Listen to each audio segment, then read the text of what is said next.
Issues and strategy implementation. ஸ்ட்ராட்டஜியை போட்டாச்சுப்பா, இதான் ஃபார்முலேட் பண்ணியாச்சு, இதை தான் பண்ண போகிறோம், இப்படி பண்ணணும் அப்படி இப்படின்னு எல்லாம் வாய் வழியாக ஃபுல்லாக சொல்லி முடிச்சாச்சு. இதை செயல் வழியாக புகுத்தணும்ல. புகுத்துறதுன்ற வார்த்தையே தப்பு. ஆக்சுவலாக புகுத்தவே கூடாது. அவங்க அதை அக்செப்ட் பண்ணணும். நம்ம திணிக்கவே கூடாது, அவங்கள அக்செப்ட் பண்ணணும். இப்போ இதில் என்ன ப்ராப்ளம்னு வச்சுக்கோங்களேன், ஃபார்முலேட் பண்ணுறது வேறு செட் ஆஃப் பீப்புள், இம்ப்ளிமெண்ட் பண்ணுறது வேறு set of people. For example சிம்பிளாக சொல்லணும்னா, ஓனர் தான் என்ன செய்யணும்னு சொல்லுவார். வேலை செய்கிறாங்க பார்த்தீங்களா, அவங்க தான் செய்ய போகிறாங்க. இப்போ என்ன ஆகும்னா, நீ என்ன சொல்கிறது, நான் ஏன் செய்யணும், அந்த மாதிரி ஒரு ஈகோ வரக்கூடாது. அதுக்கப்புறம் முதல் விஷயம் என்ன தெரியுமா, என்னதான் இப்படி ஒன்று செய்யணுமா, ஏன்னா இப்போ வந்து சொல்கிறீங்க, அந்த மாதிரி எதுவும் அப்படியே ஷாக் ஆகக்கூடாது. எம்ப்ளாயீஸ் வந்து ஷாக்கே ஆகக்கூடாது. சில நேரம் என்ன தெரியுமா ஆகும், நாளைக்கு நடக்க போகிறது இன்றைக்கி தான் வந்து சொல்லுவாங்க, நாளைக்கு வந்து இந்த மாதிரி ஒரு பெரிய கிளைண்ட் வராங்களாம், இந்த இடத்துல மீட்டிங்கா, இந்த ரூமை ரெடி பண்ணணும், இதை பண்ணணும், அதை பண்ணணும். அதாவது கடைசி நிமிஷத்தில் வந்து சொல்லுவாங்க. அப்படி கடைசி நிமிஷத்தில் வந்து சொல்லுவாங்க. அப்படி இல்லைன்னா நம்மக்கிட்ட எதுவுமே கேட்க மாட்டாங்க.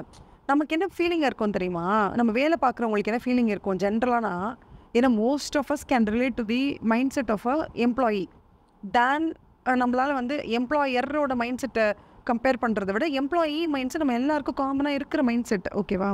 இப்போ என்ன ஆகும் தெரியுமா, நம்மகிட்ட சொல்ல மாட்டாங்க தெளிவாக, இதுதான் பண்ண போகிறோம், இது இப்போ பண்ணலாமா வேண்டாமா. இது வந்து எப்படி இருக்கும் தெரியுமா, அந்த சந்தோஷ் சுப்ரமணியம் படத்தில் பிரகாஷ் ராஜ் வந்து என்ன தெரியுமா பண்ணுவார், இந்த ட்ரெஸ்ஸை போட்டுக்கோ, இதான் நல்லாயிருக்கும் அப்படி சொல்லிடுவார். சப்போஸ் நம்மக்கிட்ட ஒரு 4 சட்டையை காமிச்சிருந்தா நம்மளே கூட அந்த சட்டையை சூஸ் பண்ணியிருப்போம், அது வேறு விஷயம் இல்லையா. 4 சட்டையை காமிச்சு நம்ம வேறு ஏதாவது சட்டை எடுத்தால் கூட நம்ம அப்பா வந்து இல்லைடா தம்பி உனக்கு நல்லா இருக்க மாதிரி இருக்குது, நீ ஏன் ட்ரை பண்ணக்கூடாது, அந்த மாதிரி சஜஸ்டிவாக வந்தால் கூட நம்ம அக்செப்ட் பண்ணிடுவோம்னு வச்சுக்கோங்களேன். நான் என்ன சொல்ல வரேன்னா, நம்ம தான் அதை டிசைட் பண்ணணும்னு நம்ம நினைக்க மாட்டோம். ஆனால் நம்மளையும் அவங்க கன்சிடர் பண்ணணும். நம்ம என்ன சொல்கிறோம், நம்ம ஒப்பீனியனுக்கும் ஒரு மதிப்பு கொடுக்கணும். நமக்கு தானே நிறைய கிரவுண்ட் ரியாலிட்டி தெரியும். நம்ம தானே டெய்லி கஸ்டமரை பார்க்குறோம். கார் எப்படி இருந்தால் பிடிக்கும்னு நமக்கு தானே தெரியும். கஸ்டமருக்கு கார் எந்த மாதிரி இருந்தால் பிடிக்கும், எந்தெந்த மாதிரி ஃபீச்சரை வச்சா கஸ்டமருக்கு கார் ரொம்ப பிடிக்கும் அப்படின்னு கார் ஷோரூமில் வேலை பார்க்குற எனக்கு தானே தெரியும் கஸ்டமரோட மைண்ட் செட்டு. இவங்க என்ன மேலே உட்காந்துட்டு இது நல்லாயிருக்கும் அது நல்லாயிருக்கும்னு ஏதாவது ஒன்று டிசைன் பண்ணுவாங்க. இவங்க செய்கிறதுலாம் நம்ம வந்து இவங்க சொல்கிறதுலாம் நம்ம செய்யணுமா. அந்த மாதிரி ஈகோ கிளாஷ் வரக்கூடாது, நம்பர் 1. 2வது, ஈகோ கிளாஷ் வர அளவுக்கு மேலதிகாரிகள் விடவே கூடாது. ஏன்னா நல்லா கவனிச்சுக்கோங்க, மேலதிகாரிகள் இருக்காங்கன்னு இவங்க வந்து நல்ல ப்ராஃபிட் வரணும், நல்ல சக்ஸஸ் வரணும் அப்படின்னு சொல்லி செம்மையாக ஃபார்முலேட்லாம் பண்ணி வச்சுருவாங்க. அந்த ஸ்ட்ராட்டஜி ப்ராபப்ளி வந்து ஒரு அமிர்தமாக கூட இருக்கும். ஓகேவா? அதுதான் பெஸ்ட் ஸ்ட்ராட்டஜி இந்த வேர்ல்டாக கூட இருக்கட்டுமே. ஆனால் அந்த ஸ்ட்ராட்டஜி நீ என்கிட்ட கேட்டு முடிவு பண்ணல அப்படின்னு எம்ப்ளாய்க்கு எப்போதுமே ஒரு கோவம் இருக்கும். நீ என்ன இன்வால்வ் பண்ணல, என்கிட்ட கேட்கல, என்கிட்ட முன்கூட்டி கூட சொல்லலைல்ல, இப்படிலாம் நாங்கள் பண்ண போகிறோம், இப்படி ஒரு சேஞ்ச் வருது, இந்த மாதிரி மைண்ட் செட்டில் இருங்கன்னு கூட நீ என்னை தயார்படுத்தலைல்ல, திடீர்னு குழந்தை செய்யுங்கன்னு சொல்லிட்டல, அப்படிங்கிற மாதிரி ஒரு ஏமாற்றம் கண்டிப்பாக எம்ப்ளாயி சைடில் இருக்கும். அதனால தான் இம்ப்ளிமெண்ட் பண்ணும்போது பிரச்சனைகளே வருது. நம்பர் 1 நான் சொல்கிறது நல்லா ஞாபகம் வச்சுக்கோங்க, ஐடியாவை கொடுக்கறது ஒரு ஆள், அதை செய்கிறது ஒரு ஆள் அப்படிங்கிறதுனால 2 வேறு வேறு செட் ஆஃப் பீப்புள். இவங்க சொல்கிறத அவங்க கேட்டு செய்யணும். அப்படின்னா எப்படி தெரியுமா இருக்கணும், அவங்க சொல்கிறாங்க சரி இவர் சொன்னால் கரெக்டாக தான் பார்க்கணும், இவர் சொன்னால் நான் செஞ்சிருவேன்ப்பா, அந்த அளவுக்கு மேனேஜர் மேலே வேலை பார்க்குறவங்களுக்கு அளவு கடந்த நம்பிக்கையும் ட்ரஸ்ட்டும் ஜெனுவனான ஒரு ஃபாலோவிங்கும் இருக்கணும். அப்போ தான் அவங்க என்ன சொன்னாலும் நான் செய்வேன், அவர் சொன்னால் கரெக்டாக தான் பார்க்கும், அவர் நல்லபடியாக பார்த்துப்பார், எல்லாத்தையும் அவர் சொல்கிறது நாங்கள் செஞ்சுட்டா போதும், எங்களை அவர் கவனிச்சுக்குவார், எங்களோட எல்லா நீட்ஸையும் சாட்டிஸ்ஃபை பண்ணிவிடுவாருங்கிற அளவுக்கு கண்மூடித்தனமான ஒரு நம்பிக்கையும் ஒரு கான்ஃபிடென்ஸும் அவர் மேலே இருக்கணும். இருந்தால் மக்கள் ஃபாலோ பண்ணுவாங்க. சப்போஸ் அப்படி இல்லைன்னா கண்டிப்பாக அவங்க ஒரு பக்கம் போவோம், நம்ம ஒரு பக்கம் போவோம். ரொம்ப சிம்பிள். ஓனர் என்ன பண்ணுவார், நிறைய காரை விற்கணும்னு நினைப்பார் ஷோரூமில். மேனேஜர்கிட்ட போய் சொல்வார், எப்படி ஒரு மாதத்துக்கு கண்டிப்பாக நீங்கள் 400 கார் அச்சீவ் பண்ணி ஆகணும்னு டார்கெட்டை கொடுத்துட்டு வருவார். அங்கே இருக்கிற மேனேஜர் என்ன தெரியுமா பண்ணுவார், அழகா 22ஆம் தேதி, மார்ச் 22ஆம் தேதி, ஒரு மாதத்துக்கு 400 காரா, மார்ச் 22, 23ஆம் தேதியில் 400 காரும் சேல் ஆகிடும். அதுக்கப்புறம் சும்மா உட்காந்துருப்பார். யாராவது வந்து வழிவிக்க வந்து நான் கார் வாங்க போகிறேன்னு சொன்னால் கூட என்ன தெரியுமா சொல்வார், சார் வெயிட் பண்ணுங்கள் சார், ஏப்ரல் மாதம் ஒரு புது மாடல் வருது, அது வந்த உடனே நீங்கள் பார்த்துட்டு டிசைட் பண்ணிக்கோங்க, புது கலர் வருது, புது மாடல் வருது, ஒரு 4 நாள் வெயிட் பண்ணிங்கன்னா வந்துடும் சொல்லி மார்ச் மாதம் ப்ரொடக்டிவாக வரக்கூடிய சேல்ஸை கூட பண்ணாமல் ஏப்ரல் மாதத்துக்கு தள்ளி போடுவார். இதே அவர் பண்ணுறாருன்னு நினைக்கிறீங்க. ஏன்னா 400 காருக்கு மேலே விற்றாலும் அவருக்கு ஒன்றும் அதனால பெரிய பெனிஃபிட் இல்லைல்ல, அவரையே அதை கஷ்டப்பட்டு செய்ய போகிறாரு. ஆனால் ஓனரை பொறுத்த வரைக்கும் அந்த 400ங்கிற நம்பர் அவர் ஏன் ஃபிக்ஸ் பண்ணார், அந்த 400ங்கிறது ஒரு அன்அச்சீவபிளாக இருக்கும், இல்லை அது ரொம்ப ஆம்பிஷியஸான டார்கெட்டாக இருக்கும், அச்சீவ் பண்ணுறதுக்கு ரொம்ப கஷ்டமான டார்கெட்டாக இருக்கும்னு நினச்சி தான் இவர் கொடுத்துருப்பாரு. ஸோ 400 எப்படியாவது டச் பண்ணிடணும்னு நினைப்பார். பட் 400 டச் பண்ணதுக்கப்புறம் ஒருவேளை அந்த இடத்துல மேனேஜருக்கு பதிலாக அந்த ஷோரூமில் ஓனரே இருந்திருந்தாருன்னா 400 கார் விற்றதுக்கப்புறம் ஜாலியாக உட்காந்துருப்பாரா? யாராவது ஒருத்தர் வந்து புதுசாக காரை பற்றி விசாரிக்கும் போது எவ்வளோ இன்ட்ரெஸ்டடாக எடுத்து அதை பற்றி எக்ஸ்பிளைன் பண்ணி விற்க ட்ரை பண்ணுவார்ல. ஸோ ஓனருடைய நடவடிக்கை எப்போதுமே எப்படி இருக்குமோ அந்த மாதிரி அவங்கக்கிட்ட வேலை பார்க்குறவங்களுக்கு இருக்காது. ஏன்னா அதிகமான பொருள் வியாபாரம் ஆகும் பொழுது ஓனருக்கு ப்ராஃபிட் இருக்கும். ஆனால் எம்ப்ளாயிக்கு அந்த ப்ராஃபிட்டை நீங்கள் கடத்தி கொடுத்தா மட்டும்தான், எம்ப்ளாய்க்கும் அந்த ப்ராஃபிட்டில் ஒரு பங்கு இருக்குது, இன்சென்டிவ் இருக்குன்னு சொல்லும் பொழுது தான் அவங்களுக்கு பர்சனலாக ஒரு இன்ட்ரெஸ்ட் வரும். சரி, ஓகே, 400 கார் விற்றா நமக்கு வந்து 50,000 ரூபாய் இன்சென்டிவ், அதுக்கு மேலே விற்றோம்னா ஒரு காருக்கு நமக்கு 1000 ரூபாய் இன்சென்டிவ் நம்ம செய்வோம்னு அவங்களுக்கு பர்சனலாக ஒரு கமிட்மெண்ட் வரும் அந்த ஸ்ட்ராட்டஜி மேலே. அப்போது நீங்கள் ஒரு விஷயத்தை யார் செயல்முறையில் இருக்காங்களோ, யார் செயல்படுத்தக்கூடிய டிபார்ட்மெண்ட்டில் இருக்காங்களோ அவங்களுக்கு ஷாப்க்கு மாதிரி கொடுக்கக்கூடாது. அவங்களுக்கு முன்கூட்டியே சொல்லணும்.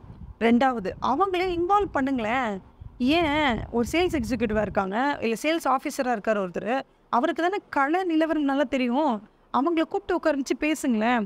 நீங்கள் ஸ்ட்ராட்டஜி ஆல்ரெடி டிசைட் பண்ணதாக கூட இருக்கட்டும், எந்த சட்டை நீங்களே முடிவு பண்ணதாக கூட இருக்கட்டுமே, பேருக்கு 4 சட்டையை போட்டு இல்லை உங்களுக்கு என்ன பிடிச்சிருக்குன்னு கேட்டு கடைசியில் நீங்கள் சூஸ் பண்ண சட்டையை கூட அவர்கிட்ட எடுத்து கொடுத்து, இல்லைப்பா நான் இதான் நல்லாயிருக்கும்னு நினைக்கிறேன், நீங்கள் சொன்னது எல்லாம் கரெக்டு தான், நான் இது எல்லாத்தையும் மைண்டில் வச்சுருக்கேன், ஃப்யூச்சரில் இதை இம்ப்ளிமெண்ட் பண்ணுறேன்னு சொல்லிட்டு கூட நீங்கள் செஞ்சதை கூட உங்ககிட்ட கொடுங்களா, உங்களுக்கு ஒரு திருப்தி இருக்கும்ல.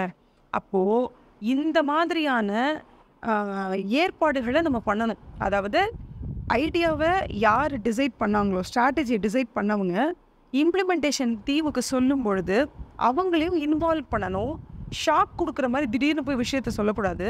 அதுக்கான மைண்ட் செட்டை கண்டிப்பாக அவங்களுக்கு ரெடி பண்ணித்தான் ஆகணும். நம்ம இது மட்டும் கிடையாது, எப்படி செய்ய போகிறோன்றதை டிசைட் பண்ணணும், என்ன மாதிரி ப்ரொசீஜர் ஃபாலோ பண்ணுறோங்கிறத அவங்கக்கிட்ட முன்கூட்டியே சொல்லணும். அதுக்காக நம்மகிட்ட எவ்வளோ பணம் இருக்குது, எவ்வளோ பட்ஜெட் இருக்குது, அந்த பணத்தை நம்ம எப்படி செலவழிக்க போகிறோம் அப்படிங்கிறத நம்ம தெரியப்படுத்தணும். இது ரொம்ப முக்கியம். அதான் ரிசோர்ஸ் அலோகேஷன். ஸ்ட்ரக்சரல் இம்ப்ளிமெண்டேஷனும் ஒன்று கண்டிப்பாக இருக்குல்ல. என்ன ஸ்ட்ரக்சரில் இருக்கும்? கண்டிப்பாக வந்து ஆர்கனைசேஷன் ஸ்ட்ரக்சர் ஒரு டாப்பிக்கே இருக்குது. அதில் சொல்லுவாங்க, ஒரு ஸ்டார்ட் அப் கம்பெனியாக மொத்தமே 3 பேர் தான் இருக்கும் அந்த பிஸ்னஸில். அந்த பிஸ்னஸை ரன் பண்ணுறதுக்கு 3 ஃப்ரெண்ட்ஸ் என்ன பிஸ்னஸ் ரன் பண்ணுறாங்கன்னு வச்சுக்கோங்களேன். அந்த ஆர்கனைசேஷன் ஸ்ட்ரக்சர் வந்து எப்படிப்பட்டது? 3 பேர் எதுனாலும் எங்கள் வாடகை இது சொல்லு, இது இப்படி பண்ண, அதை அங்கே இன்ஸ்டால் பண்ண, இது இங்கே டவுன்லோட் பண்ண, இது எங்கே அப்லோட் பண்ணி ஈஸியாக பேசிப்பாங்க. ஸோ இந்த 3 பேரும் எந்த ப்ரோட்டோக்காலும் இருக்காது. நீ இவங்களுக்கு மெசேஜ் பண்ண, அங்கேருந்து ஒரு கோடு வரும், இதை நீங்கள் காப்பி பண்ணுங்கள், இங்கே பெர்மிஷன் வாங்குங்க, அந்த மாதிரி எதுவுமே இருக்காது. 3 பேரும் ஜாலியாக வந்து பேசிக்கிட்டே வேலையை பார்த்துருவாங்க. இது ஒரு ஸ்ட்ரக்சர், ஸ்டார்ட் அப் ஸ்ட்ரக்சர்னு சொல்லுவோம். இது யார் வேணால் யார்கிட்ட வேணால் பேசலாம். ஹாய் அப்படின்னு கூப்பிட்டு தூரத்தில் எல்லாரும் இருப்பாங்க. அது வந்து நார்மல் ஸ்ட்ரக்சர். கொஞ்சம் கம்பெனி பெருசாச்சுன்னு வச்சுக்கோங்களேன், அது ஒரு ஃபங்க்ஷனல் ஸ்ட்ரக்சர்னு வரும். என்னென்னா, தம்பி நீ ப்ரொடக்ஷனை பார்த்துக்க, நீ அப்படியே சேல்ஸை பார்த்துக்க, நீ அப்படியே ஆஃப்டர் சேல்ஸ்னு எதாவது ரிப்பேருக்கு வந்தால் நீ பார்த்துக்க. 3 பேர் தனித்தனியாக பிரித்து விட்ருவாங்க. ஒரு வேலையை நீ மட்டும் தான் செய்யணும். அந்த மாதிரி வேலை சார்ந்து பிரிப்பாங்க. அதுக்கு பேர் ஃபங்க்ஷனல் ஸ்ட்ரக்சர். ஸோ இந்த மாதிரி உங்களோட நீங்கள் என்ன ஸ்ட்ராட்டஜியை சூஸ் பண்ணியிருக்கீங்களோ அதை இம்ப்ளிமெண்ட் பண்ணுறதுக்கு எந்த மாதிரி ஆர்கனைசேஷன் ஸ்ட்ரக்சர் ஒர்க் அவுட் ஆகும், அந்த மாதிரி ஆர்கனைசேஷன் ஸ்ட்ரக்சராக உங்கள் கம்பெனியோட ஸ்ட்ரக்சரை நீங்கள் வடிவத்தை மாற்ற வேண்டும். அது ரொம்ப இம்பார்ட்டண்ட். அதுக்கு பேர் தான் ஸ்ட்ரக்சரல் இம்ப்ளிமெண்டேஷன் நம்ம சொல்கிறோம். அடுத்தது ஃபங்க்ஷனல் இம்ப்ளிமெண்டேஷன். ப்ரொடக்ஷன் டிபார்ட்மெண்ட் என்ன செய்யணும், சேல்ஸ் என்ன செய்யணும், தனித்தனியாக வேலை சார்ந்த சில இம்ப்ளிமெண்டேஷன் ஆக்டிவிட்டீஸை உங்களுக்கு சொல்லிவிடுங்க. எப்படி ப்ரொடக்ஷனில் நீங்கள் கண்டிப்பாக கேர்ஃபுல்லாக இருங்க. இந்தியாவிலேருந்து மேனுஃபேக்சர் ஆகி போகிற எல்லா ஆப்பிள் ஐஃபோனோட கேஸ் 100 கேஸ் வெளியில் எக்ஸ்போர்ட் ஆகுதுன்னா அதில் 50 ரிஜெக்ட் ஆகிடுது. குவாலிட்டியில் 50 தான் பாஸே ஆகுது. இதெல்லாம் ரொம்ப தப்பு. நம்ம ப்ராடக்ட்டை நல்ல குவாலிட்டியை இம்ப்ரூவ் பண்ணணும்னு டாட்டாவும் பெகட்ரானும் சேர்ந்து கண்டிப்பாக சொல்லுவாங்க. ஆப்பிள் ஐஃபோன் கண்டிப்பாக அந்த நிறுவனம் நம்மகிட்ட சொல்லுவோம், படி இந்தியாவிலேருந்து 100 கேஸ் வருதுப்பா, ஆப்பிள் ஐஃபோனோட கேஸ் நீங்கள் ரெடி பண்ணி தரீங்க, இதான் ஃபஸ்ட் டைம் நீங்கள் ரெடி பண்ணுறீங்க, நாங்கள் இல்லைன்னு சொல்லலை. இருந்தாலும் 100 ரெடி பண்ணால் அதில் 50 ரிஜெக்ட் ஆனால் ரொம்ப ஓவர் போயிடலாம், ப்ராடக்ட்டில் கொஞ்சம் கான்சென்ட்ரேட் பண்ணுறேங்கன்னு சொல்கிறாங்கன்னு வச்சுக்கோங்களேன். இப்போ உங்களோட ஸ்ட்ராட்டஜியில் கண்டிப்பாக ப்ராடக்ட் அல்லது ப்ரொடக்ஷன் ஸ்ட்ராட்டஜிங்கிறது ரொம்ப முக்கியம்ல. அப்போ ஃபங்க்ஷனலி நீங்கள் எப்படி அதை இம்ப்ளிமெண்ட் பண்ண போகிறீங்க, ப்ரொடக்ஷனை எப்படி இம்ப்ளிமெண்ட் பண்ண போகிறீங்க, சேல்ஸ் எப்படி கான்சென்ட்ரேட் பண்ண போகிறீங்கன்றது ரொம்ப இம்பார்ட்டன்ட். இப்போ சேல்ஸ் வச்சுக்கோங்களேன், டாட்டா ஏஐஜி லைஃப் இன்சூரன்ஸ்னு ஒருத்தர் இருக்கான். அவன் என்ன தெரியுமா பண்ணான், இந்தியாவிலே டாப் ஸ்டாண்டப் காமெடியன்ஸ்ன்னு இருப்பாங்க, அந்த ஸ்டேஜ் ஆர்டிஸ்ட்லாம் இருக்காங்களே பர்ஃபார்ம் பண்ணுறவங்க, அவங்கக்கிட்ட என்ன பண்ணாங்கன்னா, அவங்கக்கிட்ட வந்து இன்சூரன்ஸை பற்றி நீங்கள் 2 நிமிஷம் பேசுங்க அப்படின்னு சொல்லி ஸ்டாண்டப் காமெடியனை வச்சு இன்சூரன்ஸை வந்து ப்ரொமோட் பண்ணுறாங்க டிஜிட்டலாக. இப்போ இதில் என்ன ஆகுதுன்னு பாருங்களேன், இன்சூரன்ஸ்னாலே ஒரு அழுமூஞ்சித்தனமான கான்செப்ட் இல்லை. நீங்கள் செத்தா பணம் வரும், உங்கள் ஹஸ்பண்ட் செத்தா உங்களுக்கு காசு வரும், உங்கள் ஒய்ஃப் செத்தா உனக்கு காசு வரும், உங்கள் அப்பா செத்தா உனக்கு காசு வரும், சாவுன்றதை பற்றி தான். லைஃப் இன்சூரன்ஸே டெத்தை பற்றினது தானே. அப்படிப்பட்ட சேடான கான்செப்டை காமெடியன் கிட்ட கொடுத்து, ஸ்டாண்டப் காமெடியன் கிட்ட கொடுத்து ஒரு இன்சூரன்ஸ் கான்செப்டை டெலிவர் பண்ண வைக்கிறதே ஒரு டிஃப்ரெண்ட் ஐடியா இல்லை. அதை இம்ப்ளிமெண்ட் பண்ணும்பொழுது மார்க்கெட்டிங் பீப்புள் என்னென்னலாம் மைண்டில் வச்சுக்கணும் கரெக்டாக. ஏன்னா நீ வந்து ஒரு டெத்தை பற்றி ஈஸியாக அவ்வளோ சீக்கிரம் காமெடி பண்ணிட முடியாது. நீங்கள் காமெடி பண்ணணும், அதாவது ரொம்ப ஹியூமரஸாக ஒரு விஷயத்த சொல்லணும், ஆனால் அது யார் சென்டிமெண்ட்டை ஹர்ட் பண்ணாமல் இருக்கணும். அந்த மாதிரி நீங்கள் அதை பர்ஃபெக்டாக எக்ஸிக்யூட் பண்ணணும். ஸோ உங்களுக்கு ஃபங்க்ஷனல் இம்ப்ளிமெண்டேஷன் வேணும், பிஹேவியரல் இம்ப்ளிமெண்டேஷன் வேணும், இது எல்லாமே வேணும்ப்பா. ஓகேவா? மற்றபடி நீங்கள் பார்த்தீங்கன்னா வேறு என்ன இம்பார்ட்டண்ட்டாக ஒன்றும் கொடுக்கல, அவ்வளோதான். மற்றபடி எல்லாமே எல்லாம் சும்மா உருட்டியிருக்காங்க. That's it, more than enough. இதில் நான் plan, action, performance, project, program, பாலிசிஸ்ன்னு ஏகப்பட்ட வேர்ட்ஸ் இருக்கும். இந்த வேர்ட்ஸ் எல்லாம் நம்ம ரொம்ப இம்பார்ட்டண்ட்டாக வச்சுக்கணும். இங்கே சொல்கிறாங்க பார்த்தீங்களா, உங்களுக்கு வந்து top down approach, bottom up அப்ரோச்னு இருக்கும். அதாவது டாப்பில் நீங்கள் ஐடியாவை போட்டுட்டீங்க, இதை இம்ப்ளிமெண்ட் பண்ண மேலேருந்து கீழே சொல்கிறீங்கன்னா, தயவுசெய்து கீழே இருக்கிறவங்களோட ஒப்பீனியனை கேட்டு ஒவ்வொன்றத்தையும் நீங்கள் நிறைவேற்றும் பொழுது கீழே இருக்கவங்க, தட் இஸ் உங்களுக்கு கீழே ஒர்க் பண்ணுறவங்க இருக்காங்கல்ல, அவங்கக்கிட்ட ஒப்பீனியன் கேட்டு அதுக்கேற்ற மாதிரி உங்களோட ஸ்ட்ராட்டஜி நீங்கள் டிசைன் பண்ணும்போது இன்னும் பெட்டரான அவுட்கம் இருக்கும்னு சொல்கிறாங்க. அதில் ஒன்றும் தப்பு இல்லைல்ல, டெஃபினட்டாக. அதே மாதிரி சில நேரங்களில் எக்ஸ்டர்னல் லெவலில், எக்ஸ்டர்னல் என்வரன்மெண்ட்டில் நிறைய ஆப்பர்ச்சுனிட்டிஸு, த்ரெட்ஸ் எல்லாம் இருக்கும். ஓகேவா? அதெல்லாம் கிளியர் கட்டாக புரிஞ்சுக்கணும். இன்னொன்று, யாரெல்லாம் இம்ப்ளிமெண்டேஷன் குரூப்பில் இருக்காங்களோ அவங்களுக்கு நிறைய டவுட்ஸ் வரும். இது என்ன பண்ணணும், அது என்ன பண்ணணும், இந்த ஸ்ட்ராட்டஜியில் இப்படி பண்ணால் அப்படி ஆகுமே, நம்ம என்ன செய்யறது, ஸ்டாண்டப் காமெடியனை கூப்பிட சொல்லியிருக்கீங்களே, இந்த ஸ்டாண்டப் காமெடியனுக்கும் இந்த ஓலாவோட சிஇஓ பாவிஷ் அகர்வாலுக்கும் நேற்று தான் பெரிய கைகலப்பாயிடுச்சு ட்விட்டரில். இவங்க 2 பேர் சண்டை போட்டுக்கிட்டே இருந்தாங்க. டோன்ட் யூ திங்க் இந்த ஸ்டாண்டப் காமெடியனுக்கு வந்து நிறைய மவுஸ் கம்மியாக இருக்குமே, இந்நேரம் நிறைய பேர் ஃபேன் ஃபாலோயிங் கம்மியாக இருக்குமே, இவரை வச்சா நம்ம இன்சூரன்ஸ் ஆட் பண்ண போகிறோம், இல்லை பண்ணணுமா வேண்டாமான்னு ஏகப்பட்ட குழப்பங்கள் இருக்கும் இம்ப்ளிமெண்டேஷன் டீமுக்கு. எல்லா குழப்பங்களுக்கும் தெளிவான பதிலை கொடுக்க வேண்டிய பொறுப்பு ஸ்ட்ராட்டஜி ஃபார்முலேஷன் டீமுக்கு கண்டிப்பாக இருக்கும். ஓகேவா? இதில் தான் சொல்லியிருக்காங்க, for the best organisations success உங்களுக்கு எது ரொம்ப இம்பார்ட்டண்ட் அப்படின்னு கேட்டிங்கன்னா, it is only these things that are very important.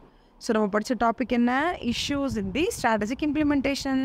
Thank you so much, have a nice day.